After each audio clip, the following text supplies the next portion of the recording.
Alright guys, engine is going in. There's no oil leaks.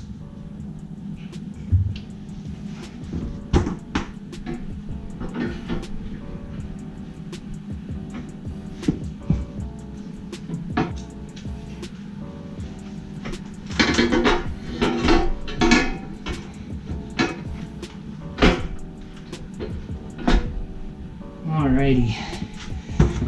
Cleaned our two motor mount bolts up a little bit. So you can throw those on. This is the longer one at the bottom and the upper one.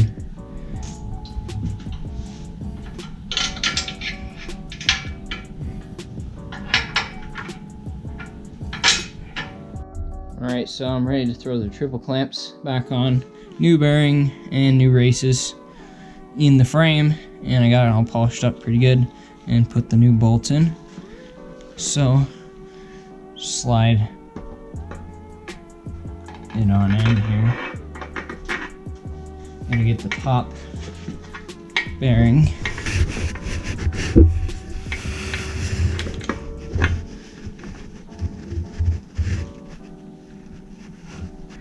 Looks like it's gonna be on the other side of the cleaner. So I'm gonna put it like this.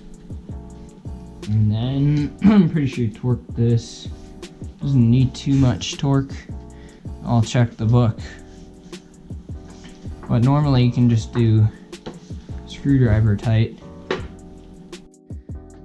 Alright, I think I got it to about where I'm gonna like it. Can't really tell, obviously, until you get the bars on.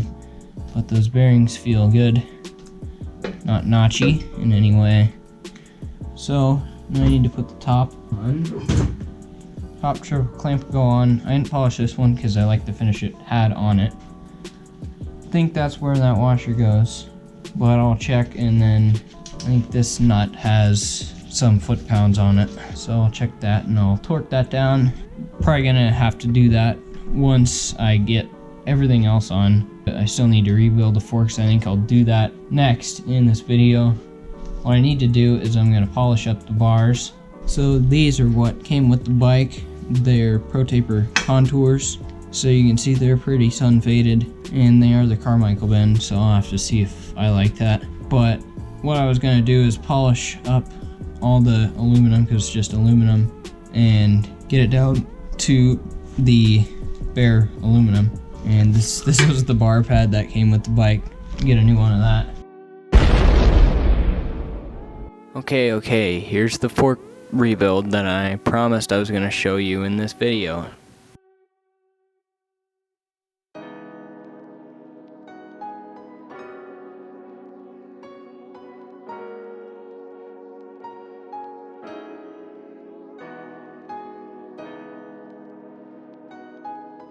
Well, there you have it. Cool 10 seconds of time lapse. Thanks for watching. I'll see you guys in the next video. But for real this time, let's start off from the top here. I didn't want to actually have my voice in the video just because I wasn't sure what I was doing, so I'm going to do a voiceover. So I'll kind of talk through some things here. First, I'm starting off by removing the top cap, and now I'm going to drain the oil out of the fork. Stuff was pretty nasty. Now I'm gonna remove the bottom cap. Had to put it in the vise here.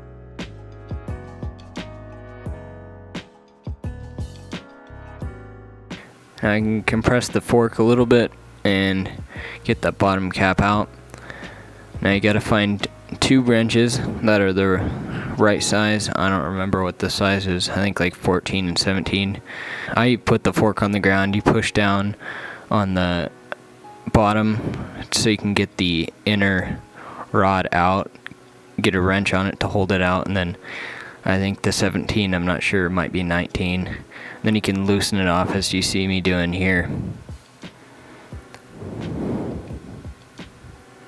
Now I wouldn't exactly trust this video. If you want to see like a real rebuild of these forks, go watch like some guy who knows what they're doing, like Cameron Namella's video on it. He does a good job.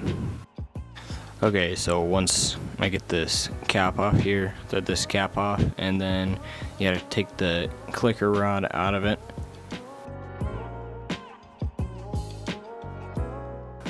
I don't know what happened to the footage of me disassembling the rest of the fork, basically just sliding out the two pieces. So what you do is you first take out the whole dampening assembly, then you take off the main body and like the seal. I think you had to kind of like slide hammer that to get the bushings out of there.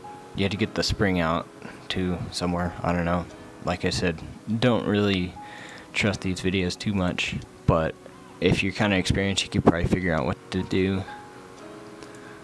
So now I'm gonna take off the top cap of the dampener assembly. I'm gonna be rebuilding that today. So I got this huge crescent wrench. It's kind of necessary. Put that in the vise, and then I can loosen off the other cap with 1 1/4 or something, even though it's metric. Once that comes off, all the oil will come out.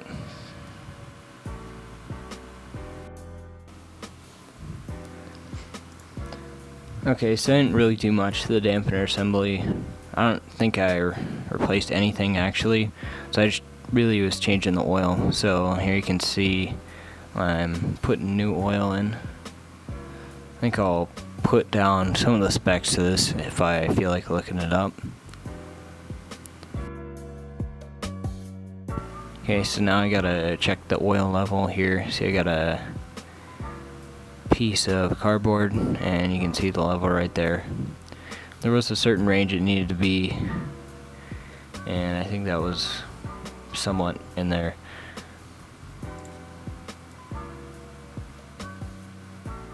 I'm using Maxima fork fluid 5-weight for this.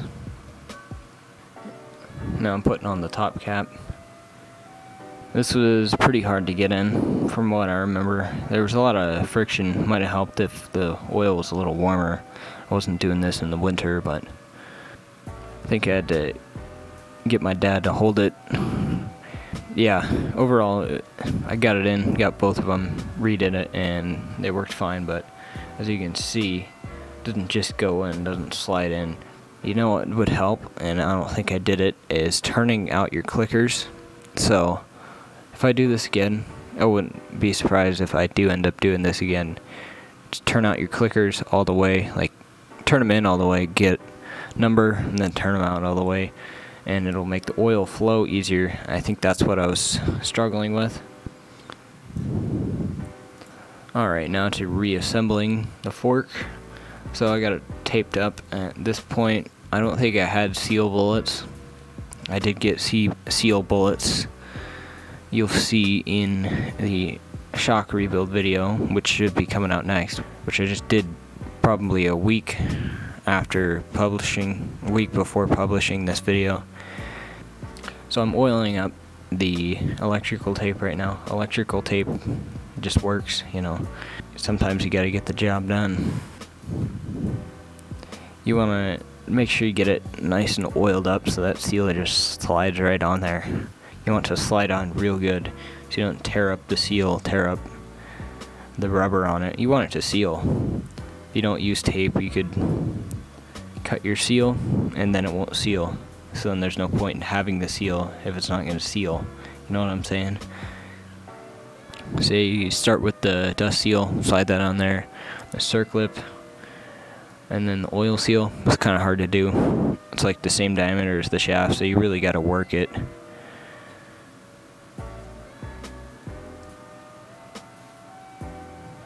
Seal bullet would probably help too, more gradual. You gotta make do with the tape sometimes. And if you are just rebuilding this, and this is like your first fork rebuild, you probably won't have the seal bullet. Okay, so you get the seal on, and then there's 2 bushings.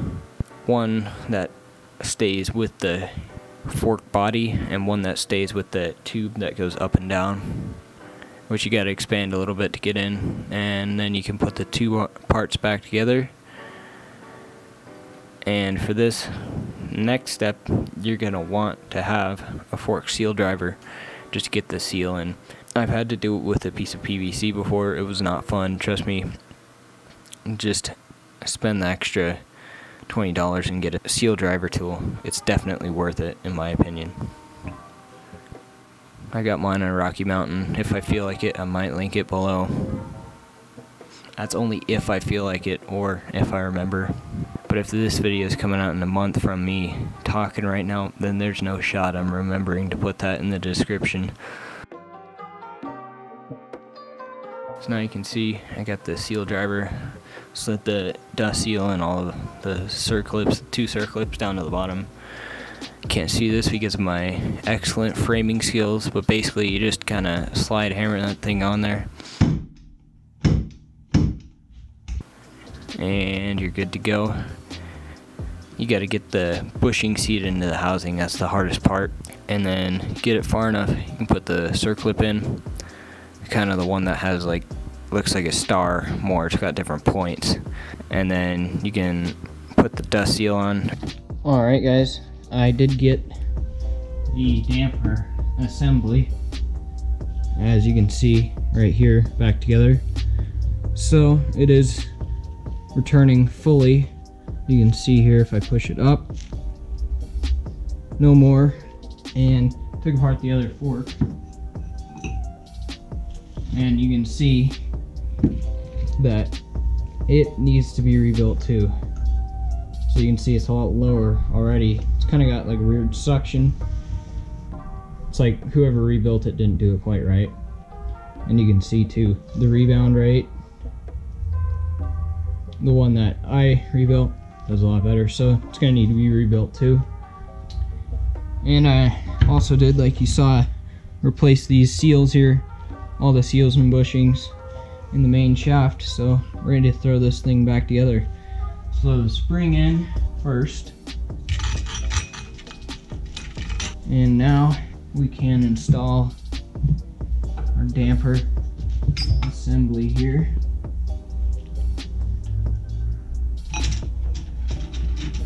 Gotta get it through our spring and out the bottom.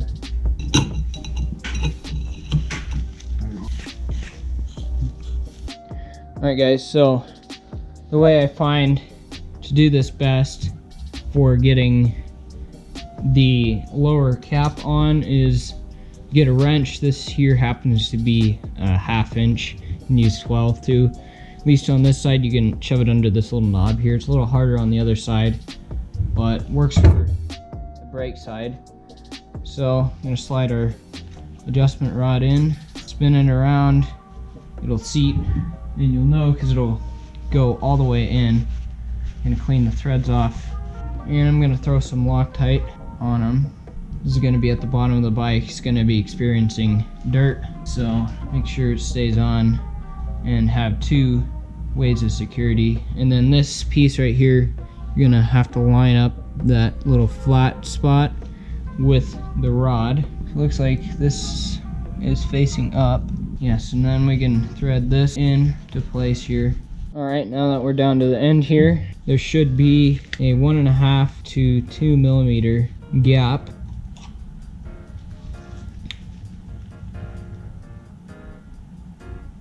Okay, it's in spec. Now we gotta tighten down this lock nut here. 17 foot-pounds. Right there.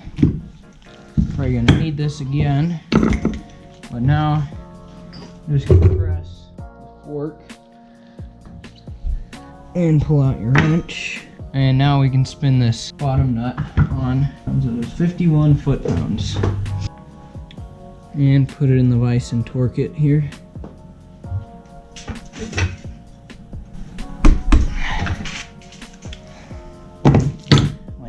Now we can back off our top cap.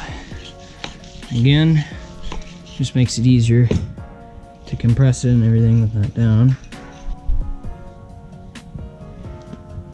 And now we gotta fill the inner cartridge here.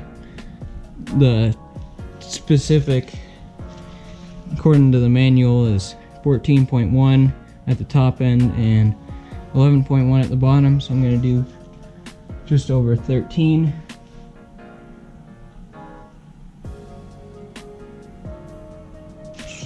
And now thread the two halves back together,